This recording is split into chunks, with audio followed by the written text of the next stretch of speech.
All right, so the three things are two of these deformation shear problems, 141 and I think it's 143, and then also that handout that is for the property review stuff. All right, so the handout looks like that. It's online. It's uploaded there. You can download it. And you just need to call out the pronunciation of things, what it is, so what you'd call it, and then the formula. Okay. So that's to be turned in. That's part of the homework there. Okay. So we got any questions regarding that one? That's more just, I'll check you off on it and give you some points for it. But, I just want you to have that so that you can keep up with this stuff. And that's an important part of the class, I think.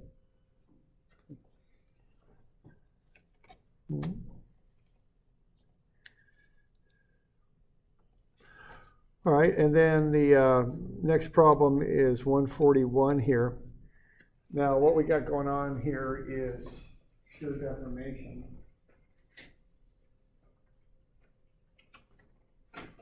So do we have any questions on this one?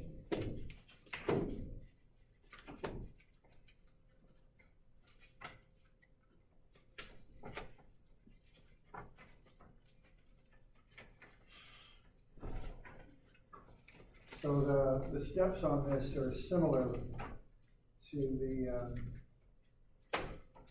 the steps on the axial type deformation. So let's see here. Let me just go over the shear stuff just real quick while we're thinking about it.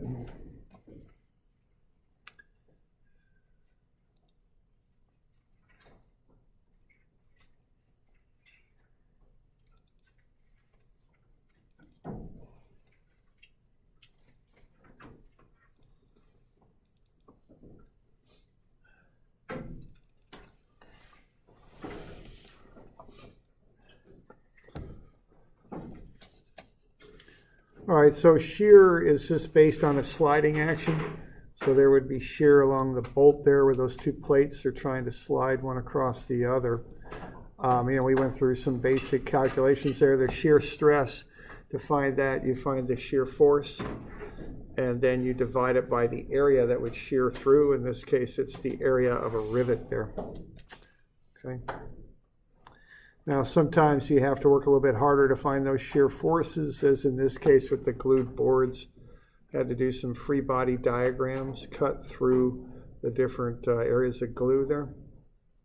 Okay. Now, shear strain is as shown there when you have an object, let's say, attached on one side and you push on the other. You'll get the different planes of the object sliding one across the other, which will get you shear deformation.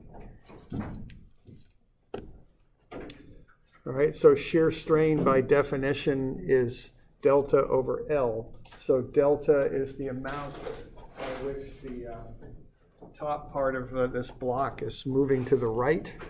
So delta is right.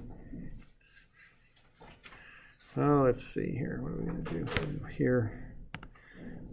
So delta is right there. There's the length. So delta and L are perpendicular to each other. Shear strain is defined as delta over L. Okay. Now, as I mentioned last time, you can define the shear strain in two different ways, really. Delta over L is the basic way it's done. But you can also define it by looking at the angle that one plane changes by. Originally, that was a 90-degree angle there, and it's going to be a little less now. So that delta over L can also be described as gamma, which is an angle in radians, where gamma is approximately equal for small angles in radians to tangent gamma. Okay, so that holds up pretty well. From my recollection, 5-10 degrees, that'll work pretty well as long as your angles are measured in radians. Okay, that relationship will hold. So they define shear strain as delta over L, and also as an angle in radians, gamma. Okay. We'll kind of use the gamma definition later in the class. And then we define shear strain as if the angle gets smaller, it's positive. If the angle gets bigger, it's negative. That's the basic definitions there for shear strain. Okay. And then just as we have a modulus of elasticity, we also have a shear modulus. So E, the modulus of elasticity for axial stress and strain, is sigma over epsilon, the normal stress or axial stress over the axial strain. We have a similar modulus for shear, tau over gamma, shear stress over shear strain. So what these moduli do is they describe the linear portion of a stress-strain curve. So you put the strain on the x-axis, you put the stress on the y, and when you start to apply a stress to something, you get a linear relationship for a while, then you get a yielding phenomena, then kind of a strain hardening phenomena and failure. So E and G hold in that part of the graph when there's a nice clean linear relationship between stress and strain. Okay, so the common modulus we work with is the modulus of elasticity, E, but there's also a shear modulus, G, which is the shear stress over the shear strain. So that's the relationships that we deal with here. Okay. So we all right with that? Okay. All right, now we've got some homework to be working on that stuff with. So here's the first one. So what you have is kind of, if you want to find deformations, I guess I would think of it as being like a sequence of calculations that you'd want to do to get to delta. What you're going to start with is probably, well, that was interesting. I don't know what I'm doing here at the moment. Okay, so delta, to get to delta, what you're going to start with is the shear stress, and that's equal to V over A. Okay, now once you've got the stress, what you're going to do is take the modulus, which is tau over gamma, solve it for gamma. So gamma is the shear stress over G. That'll get you the shear strain. And then you've got gamma is delta over L, so delta is equal to gamma L. Okay, so that's kind of the steps you use to get to the deformation. So you start with stress, then you go to strain, and then you take the strain times the length, and that will give you the delta. So that's kind of the steps there and how that'll work.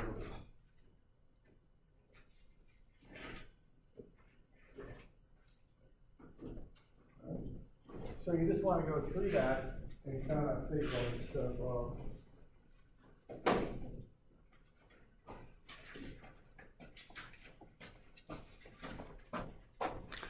All right, so you obviously have the shear load up top and then the area. Now what the area is, whenever I think of an area on this stuff, I think about the area that's attached. That's what resists these stresses and strains, is the area that's attached. So to find the area then, what you want to do is look at what's attached or fixed, might be another word for it. So 40 by 22, so that'd be 0.4 meters. I'd probably stay in meters on this one because my moduli and such are based on standard units. So 0.4 by 0.22 will get you the area. Then you're going to find the shear stress by taking that load and dividing the area out.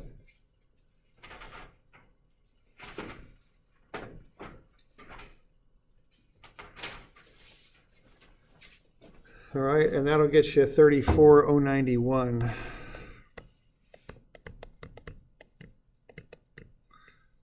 And that'll be newtons per square meter. So that's the shear stress that's being applied to this thing. All right, now what's going to happen when you apply that load is this rectangular shape's going to get into a shape like that, okay?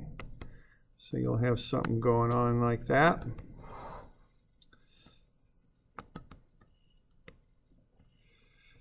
That's what's going on. So what we want to do, we want to figure out what's delta here, okay? That's our goal. The length is right there, okay? So the area is what's attached. The length then is the third dimension that isn't attached when you're dealing with this kind of problem, okay? So what you'd want to do next would be to find gamma. You've got tau right there. You got G right here. So you're going to get a little bit of gamma there, and that'll be 0.00909. No, it isn't. It's, my bad, it's 0.0379. So that's 3.79% deformation, you might say. And then you multiply that by the length, and you get delta, which is shown above as 0.00909 meters. Okay? So that's the sequence on getting that worked out. Okay?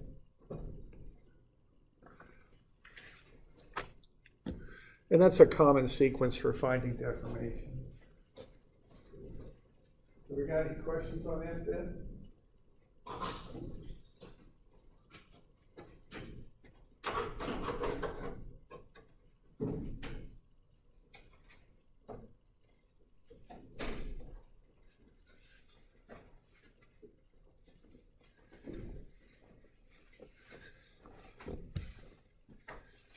So, questions on that bit?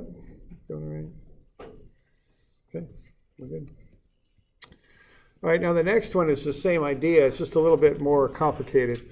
So what's going on here is we have a person on kind of a crazy scale here, kind of a crazy scale. So what we've got there is we've got this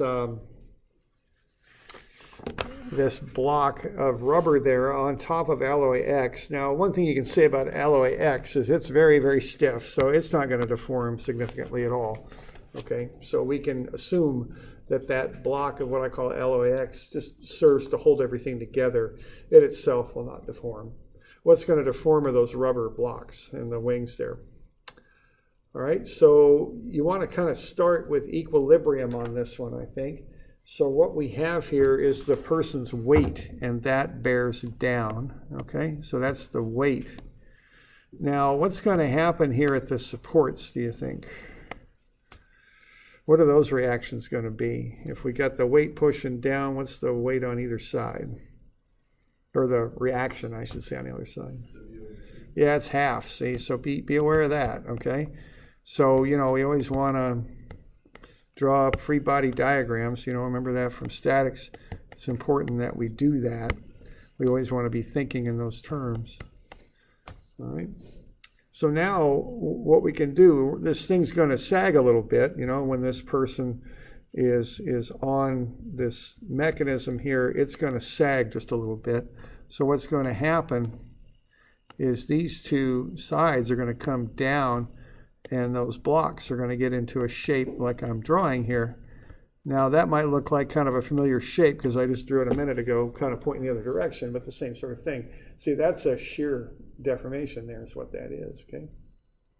So what you'll have there will be a delta shear, and then this block will be sitting on top. But in addition to that, this block is also going to get smaller, see, because the person's going to compress it. So what you have going on there is you have this block with the weight bearing down. Well, the reaction is the weight pushing up. And then you've got these two things on the side, these wings here, like that. And I'm exaggerating this a good bit just so I can draw it up. And I'm not doing a great job drawing it up here because I kind of walk this in a little bit. And that's about as good as I can do with that. So what we got going on here is we've got W over 2 on either side. And then we got the W over 2's coming down, see? So those are shear loads on the right, this stuff. On the left is normal. Okay? So that's what we got going on. So what we're going to want to do here is to find the deltas that are caused by these actions here. Because, see, originally that block here was taller. When you apply that load, it's going to get smaller. See, it's going to compress. And then over here on the side, originally, as you can see on that sketch, those are rectangles. But now what's happening is they're getting deformed into parallelograms. I guess that's what those would be. All right, so what we're going to get here is a couple of things. We're going to get delta there, and that will be delta. I'm going to call that delta sigma. You know what I mean? That's a normal stress compression going on there, okay? And over here on the side, what I've got is delta tau, because those are shear deltas. Now you can calculate either delta tau. They're going to be the same, okay, regardless. So we good with all that stuff? All right. Now, and to get delta total then, if we want to find the total delta, now we're going to be a little careful here because we got a couple T's, so to speak. We got delta total and delta tau. There we go. So delta total is delta normal stress plus delta tau. That's going to be the total deformation.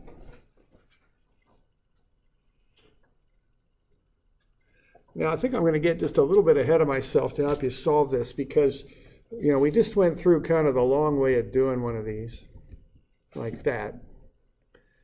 And well, let's see, what should we do?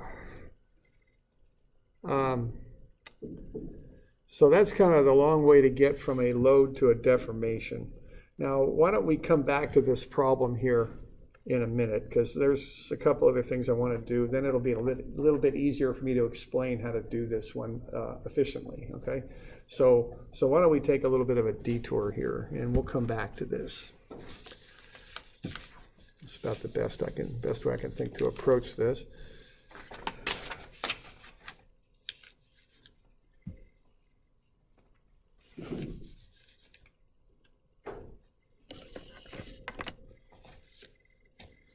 So why don't we go off first, and let's go here to this property review, and let's be sure that we understand this stuff.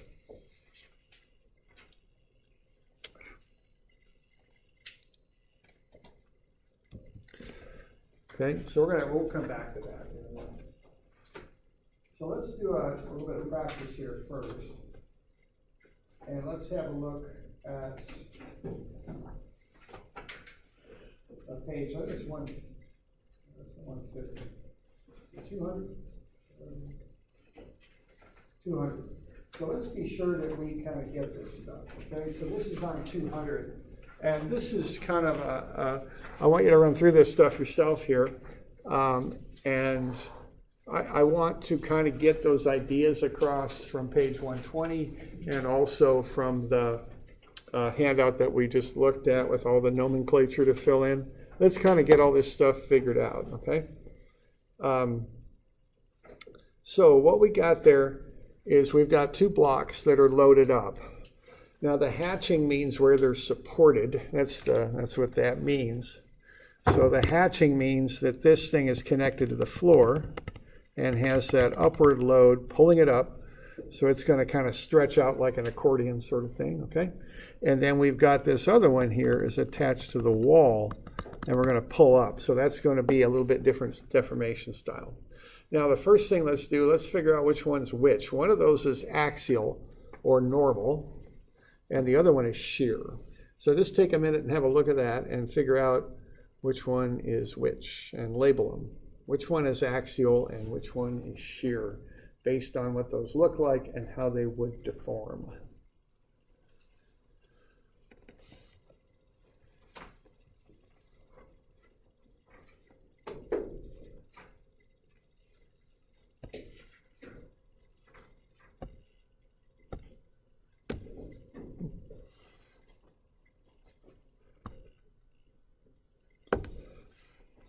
Okay.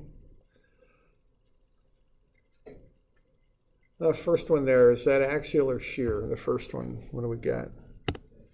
That's axial, okay? Because what that's going to do, think of like an accordion or a block of rubber, that's just going to stretch. Those atomic bonds in there are going to stretch out. And so this one is going to deform more like sliding.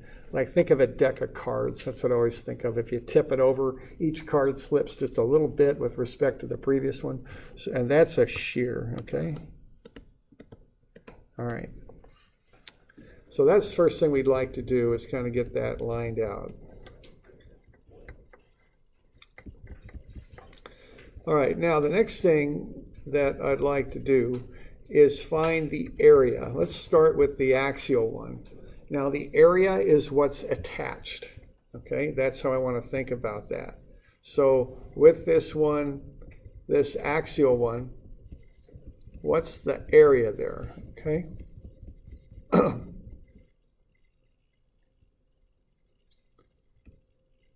So for this one here, find the area. That's what's, however it is, attached to the floor, okay?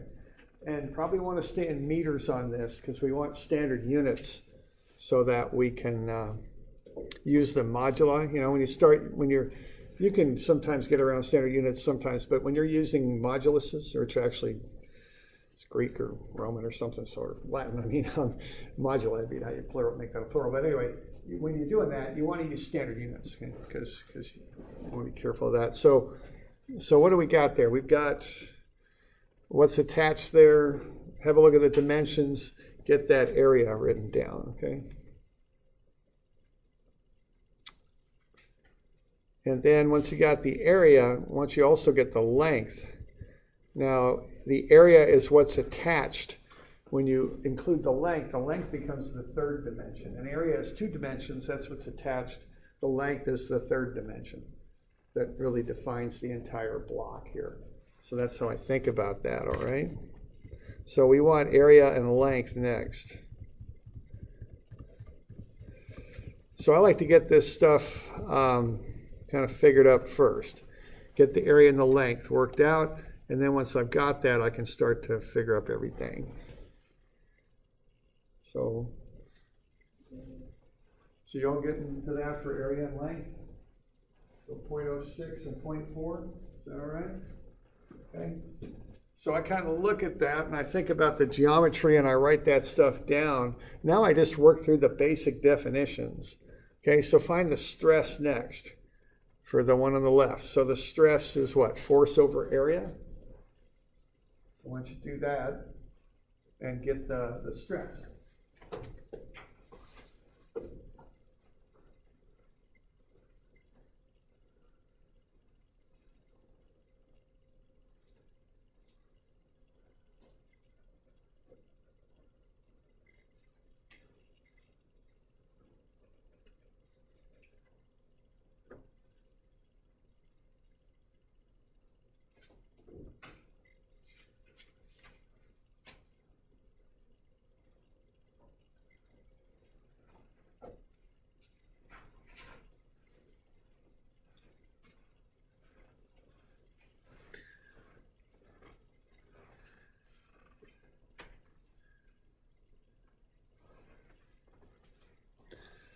Okay, so figure out the stress in that block. Just force over area, that's all you got to do, okay?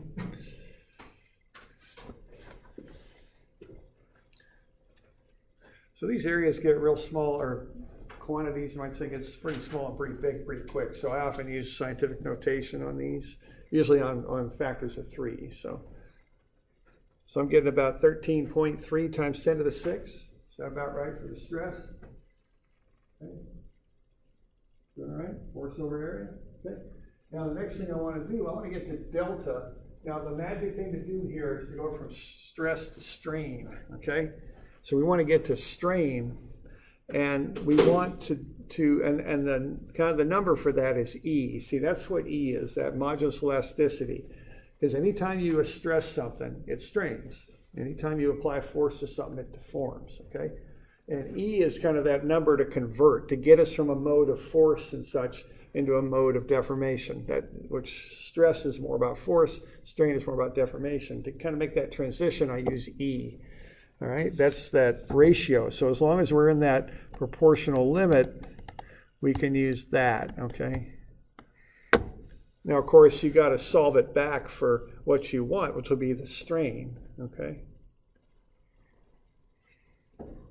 So the strain is what? It's the stress over E. Okay, now, one thing I want to call out here is there's a Greek E, which is called epsilon, and that's strain. That's like a backwards 3. And then there's the capital letter E, which is the modulus. Keep those two straight. I remember when I took this class, I took it in 5 weeks in the summer, and I was taking another class, and I was working 20 hours a week, so that didn't go too well. And it took me about 3 weeks to figure out the difference between E and epsilon.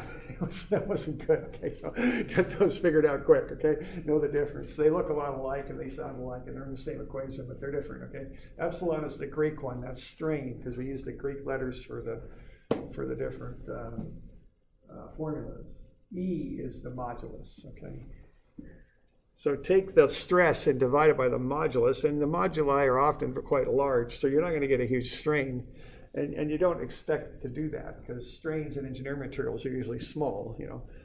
People don't want to see their buildings deforming a lot, so we use materials that have high moduli. Okay. All right. Okay. So take the stress over E, and that'll get you to the strain. Okay.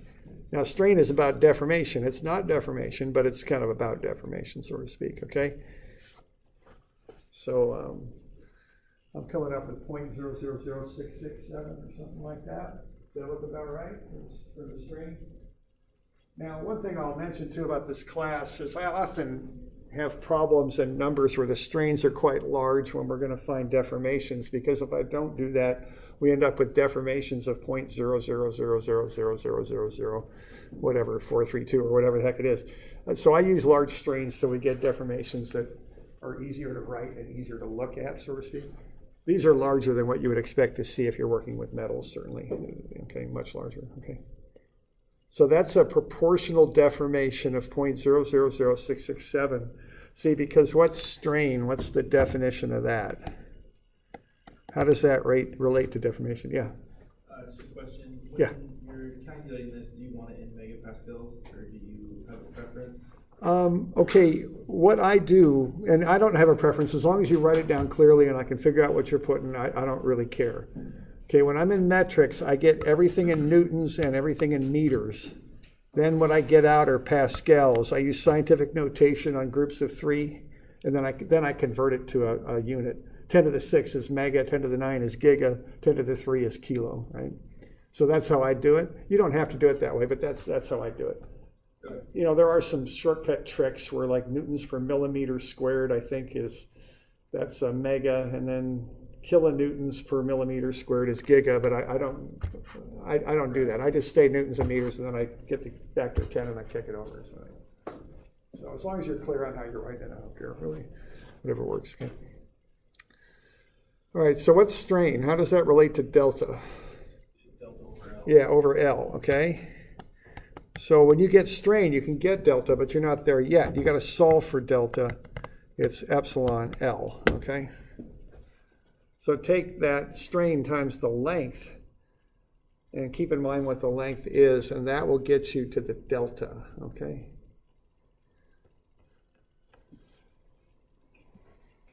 Which again will be a very small number, and they usually are, they should be.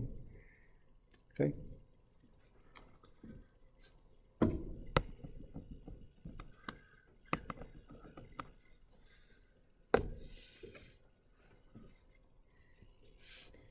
Okay. So the area is what's attached. The length is the third dimension that is not attached. That's how I keep this stuff straight. Okay. So you just take the strain, multiply it by the length, and you get the deformation. Very small number. So, are we doing all right with that? Any questions? All right.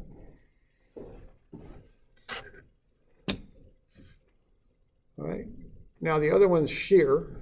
The process is exactly the same.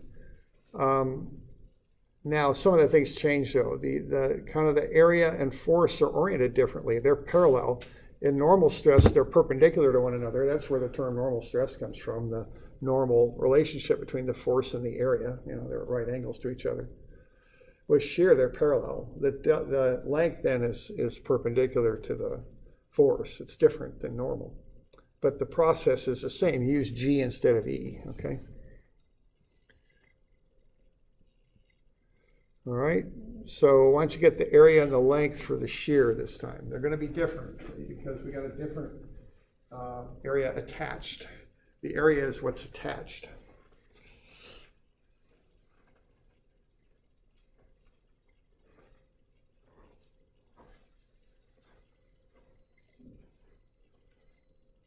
Strain is tau, right?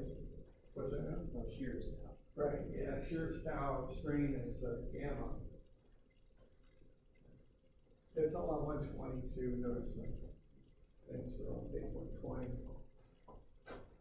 Okay, so I start off by getting the area and the length. And then I'll play around with them once I've got them.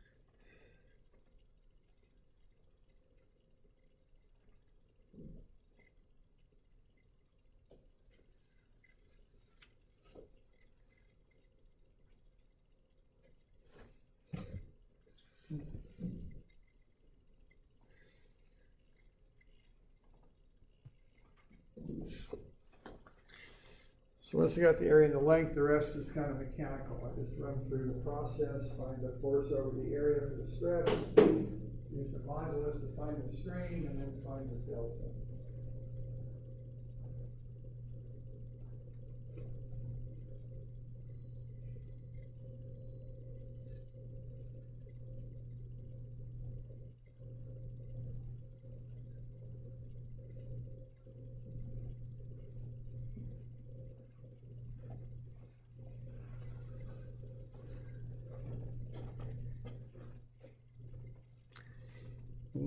So we good on the area 0.08 and the length at 0.3.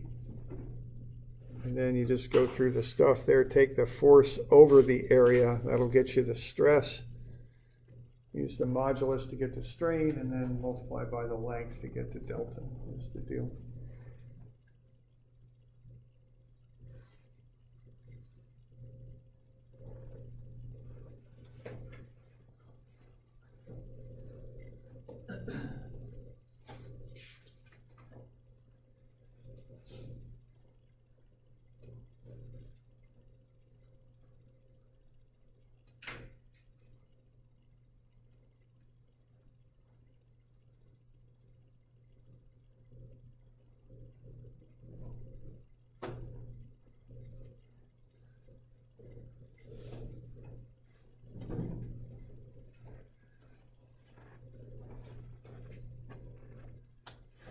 Okay.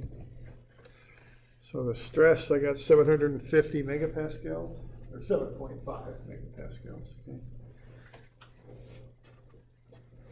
And I got a little picture of the deformation drawn there. It's kind of a sliding action where that edge away, or that face that's away from the attachment will slide up.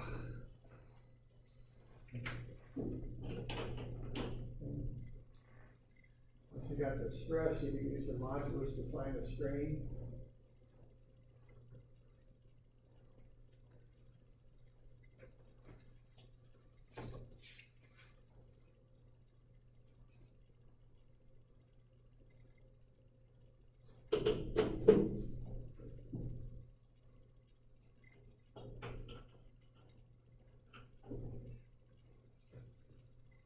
And then what are the units for strain again? Strain is unitless.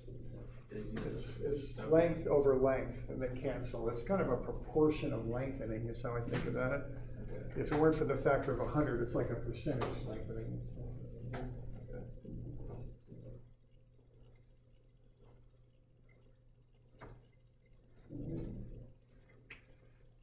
So that's the stress.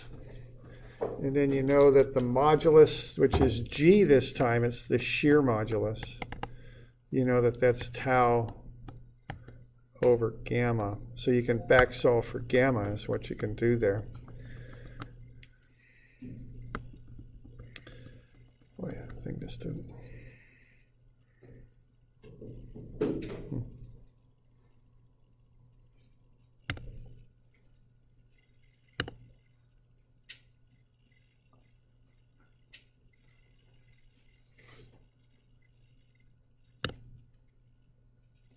Oh boy. I need to go back.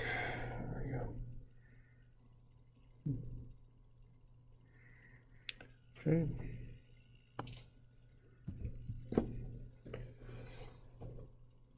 So solving for gamma, I get 0.0009375. It's a unitless number. You all right with that? The shear stress over this, the G, the modulus.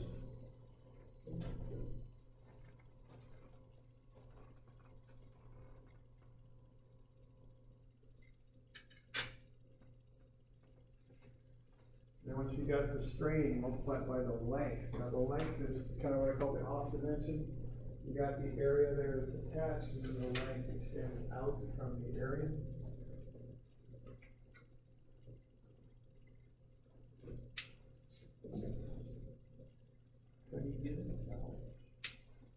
What's that now? We calculated it. B over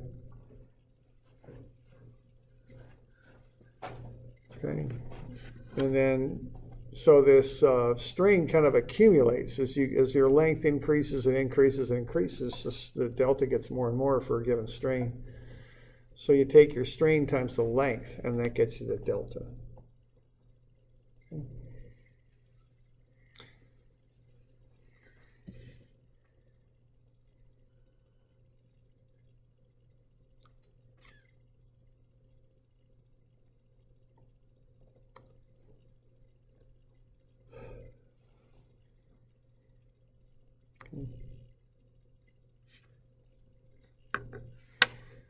So 0.000281 meters for the delta. Is that looking about right?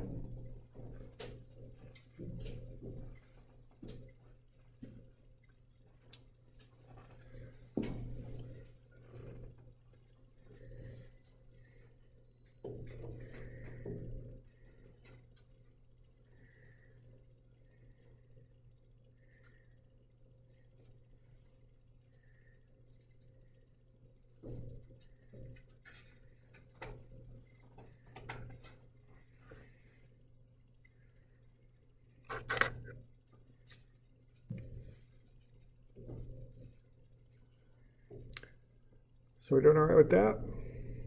Okay.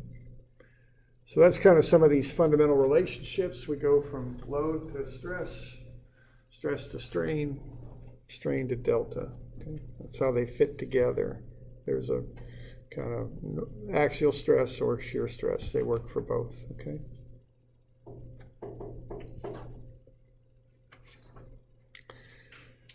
Now the last little bit here is I think I asked you to find Poisson's ratio. We've got G and we got E. Now there's three main material properties. So let me back up. Are we okay with this stuff? Any questions?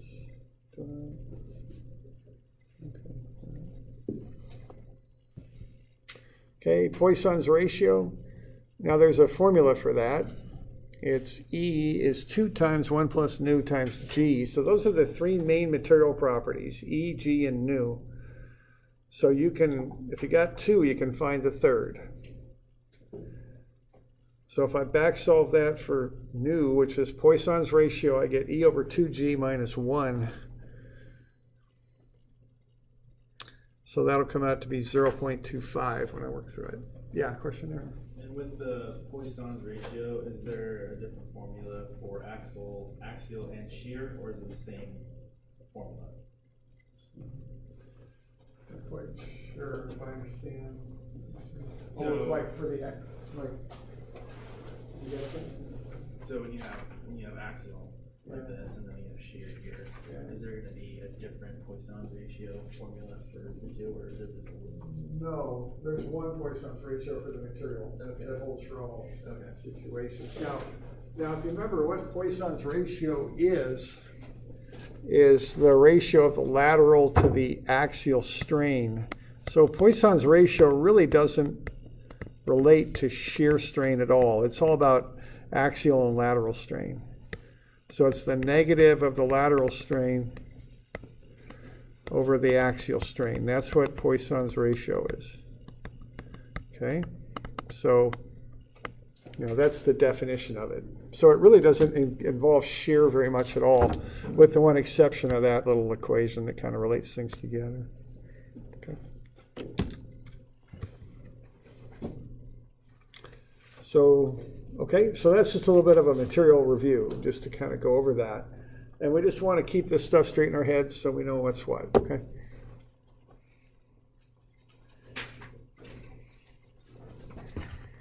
So do we got any questions on that stuff? Yeah. Yeah, one question, kind of off what you were saying. For 141, the homework one that you went over, could you also use that ratio that you gave with E and the Like G and nu to find the shear force? No, the nu doesn't, let's see, for starters, nu does not relate to shear at all, okay? This is lateral strain, not shear. Now, and then this equation, all you can do with it is, if you got two of them, you can find the third. That's really about the extent of it. So if we look at that one problem we were working with here, I think it's this one, right?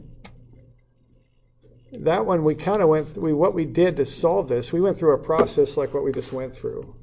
And there isn't a way to kind of work Poisson's into that. Does that answer your question? Oh, yeah. Okay. All right.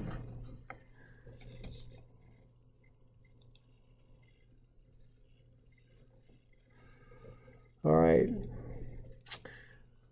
So we're good with that? Okay.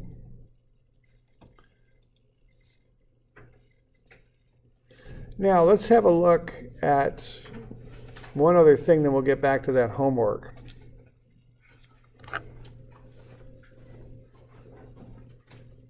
And this is page 210. It's very common to want to know how much something will lengthen or shorten by when you load it up. That's a very common thing to want to know. So what's happened here is people have taken that process we just went through and boiled it down to a simple equation. See, that process involved three equations. It involves the stress, this is for axial deformation here. So the axial stress is the load over the area. Then we used E is sigma over epsilon. And then we used the fact that epsilon is delta, the deformation over the length. And we solved these two equations, for this one for delta, so it's the strain epsilon times the length. And we solved this one for epsilon, it's sigma, the normal stress, over E, the modulus, okay? So if we start kind of plugging into this thing, we can get to a nice simple equation to get us from load right to deformation, okay? So delta is epsilon times L, epsilon being the strain. But what the strain is the stress over E. So what that means is delta is the stress over E times L. Okay? But what the stress is the load over the area. So if we take all this stuff and plug it in together, we get a basic equation for delta is what we end up with. And what delta is for axial loading is PL over AE. Okay? Load times the length divided by the area divided by the modulus. Okay? So that's an equation you can use for axial deformation. Did I give you all formula sheets yet, or no? I think I did. So this is a formula sheet that you could use, when you're doing homework and whatnot.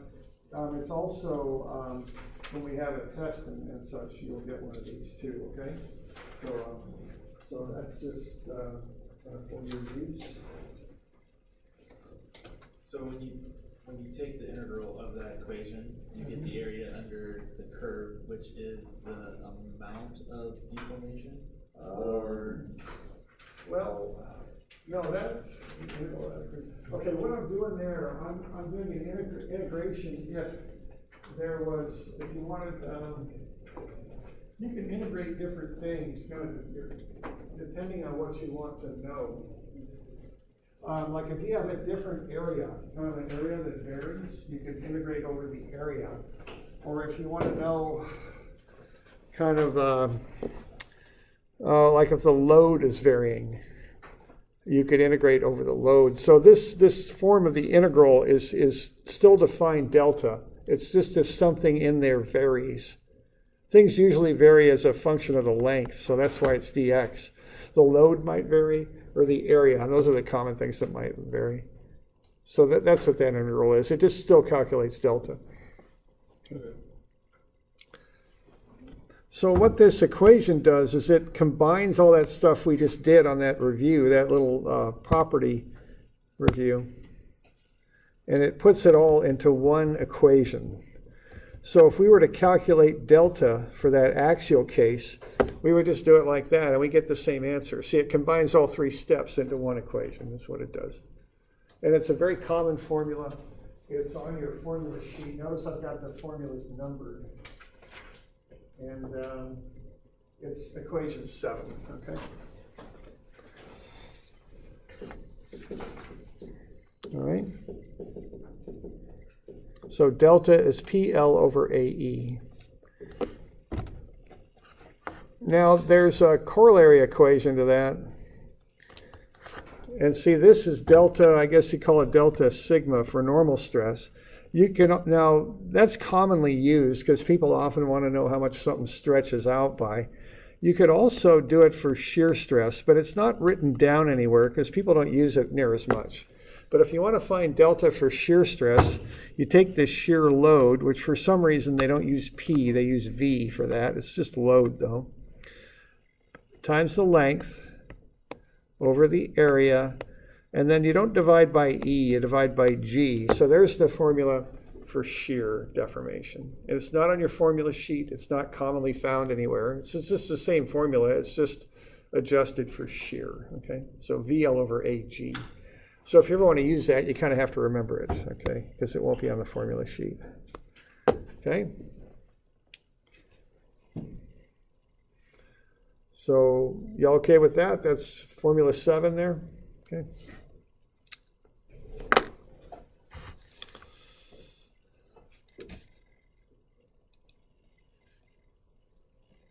All right, now we can finish up this bit of homework here. Did our detour here, now let's come on back to this one. Because if you use those formulas, it's a lot easier to work this problem out. You don't have quite as much messing around to do to get it figured out. All right, so this is 143, is what it is.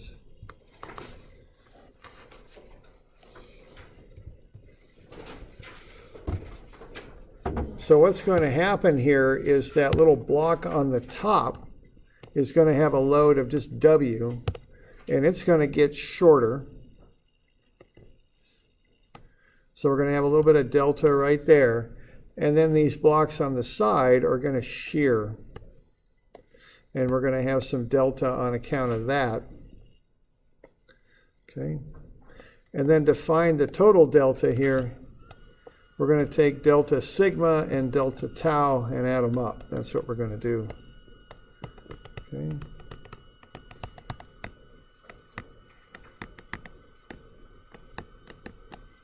So that's going to be PL over AE plus VL over AG. That's how you'd work through this thing. If you want to. That's probably the most efficient way that I know to do this. Okay. Yeah, question there. On that one for tau, is it just a singular one that we're adding on? Yeah, because the two deltas are equal. You can calculate it on either side. Don't calculate both sides and add them together because they're not like one and then the other. They're both happening at the same time. So you find one of them on one side, and that's plenty good. Okay. All right, and you're just going to sum the two together is what you're going to do. Okay, so to do this, you just want to go ahead and find the, so delta total here is PL over AE plus VL over AG. Now P is equal to the weight, and V, as we just showed, is equal to half the weight. Okay. And then what you're going to have then is A, by definition, is the attached area.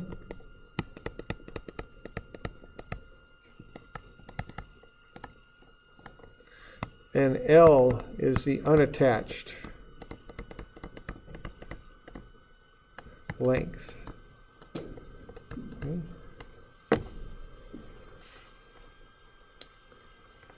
So the attached area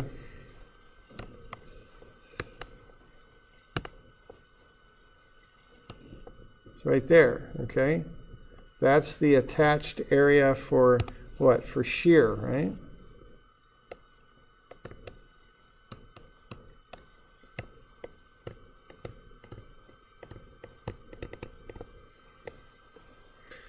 And then where's the attached area for the normal stress?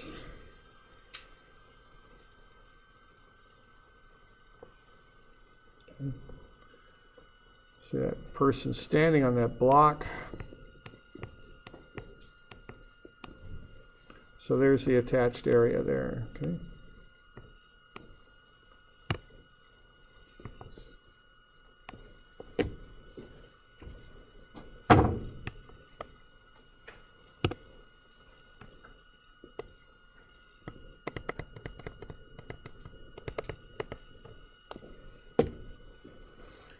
So what you'll do then is just take the PL over AE and the VL over AG and just add them up and calculate them and add the two up because they're both deltas is what they are. Okay.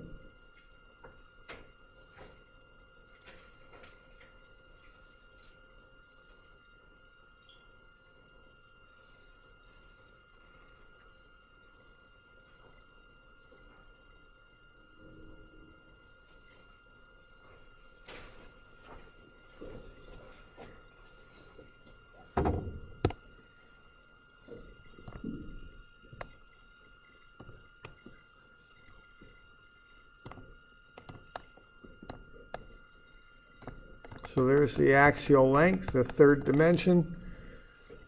There's the shear length, okay? Kind of like what we just did.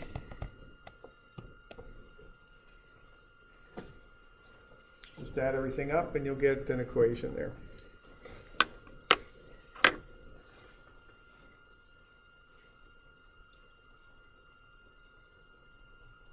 So, we doing all right with that? Okay. Any questions on that, Bev?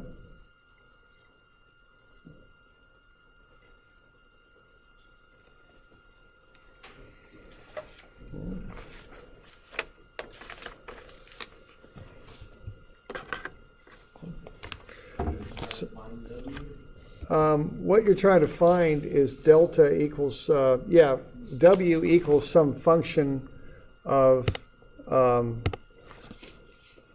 delta. So the final formula should be delta, is a constant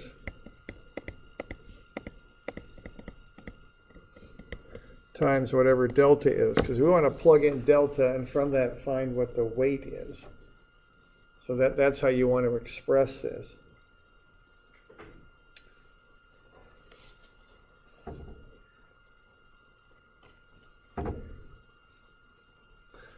And it's 3534 delta is what it comes out to be when you calculate it up.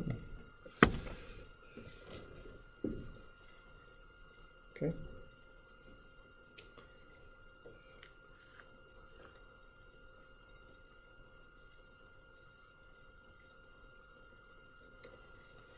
So when I set this thing up, I just got the load, or the force, let's say.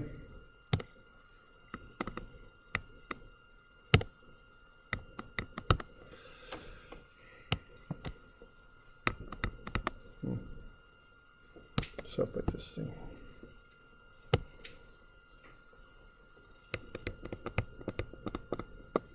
The length, the area, and then either E or G. And then I've got axial, and I've got shear, and I just go ahead and work through it. And then I end up with delta is PL over AE.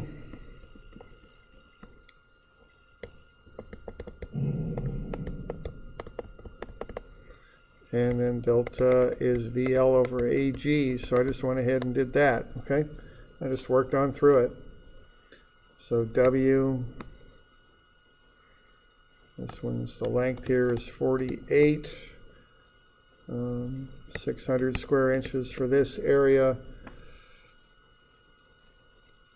160, et cetera, et cetera. So just kind of work through all those numbers, plug them in, add everything up. That's basically how I did it.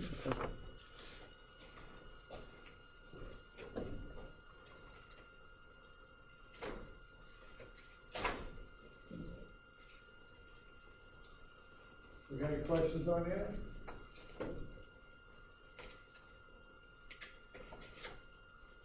This is the homework that's due Wednesday, Right. and what all does that include? It's what we went over here, so it's 141, 143, and then that terminology handout. Did you get that from Friday? No, I missed Friday's class. Oh.